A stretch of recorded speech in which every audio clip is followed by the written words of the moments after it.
శ్రీకాకుళం జిల్లా పలాస ఆసుపత్రిలో అసలు ఏం జరుగుతుంది? రాత్రిపూట డ్యూటీ ఇంటి దగ్గర చేస్తున్న డాక్టర్ ఎవరు? ఆసుపత్రిలో పనిచేస్తూ డాక్టర్ మరియు సిబ్బంది ఎవరి ఆధీనంలో ఉంటున్నారు? వారిని పర్యవేక్షణ చేసేది ఎవరు? అక్కడ పనిచేస్తున్న డాక్టర్ సంఖ్య ఎంత? రాత్రిపూట డ్యూటీలో ఉన్న డాక్టర్ పర్యవేక్షణ బాధ్యత ఎవరిది? రాత్రిపూట ఎమర్జెన్సీ పేషెంట్స్ కు పలాస ఆసుపత్రికి వస్తే ఎందుకు టెక్కలి రిఫర్ చేస్తున్నారు? ఇక్కడ డాక్టర్ లేక అక్కడ ఉన్నది డాక్టరే కదా, ఇక్కడ ఉండేది డాక్టరే కదా, ఎందుకు ప్రజలకు వైద్యం జరగడం లేదు? టెక్కలిలో 24 గంటల వైద్యం అందుబాటులో ఉంటుందా? అక్కడ ఏమైనా రోబో డాక్టర్స్ ఉన్నారా? పలాసలో ఎందుకు ఈ పరిస్థితి? ఎవరి నిర్లక్ష్యం?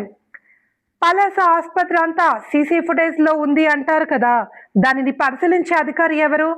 ప్రాణాలు కాపాడాల్సిన డాక్టర్లే ఇంతటి నిర్లక్ష్యమా అంటూ ప్రజలు ఆవేదన చెందుతున్నారు.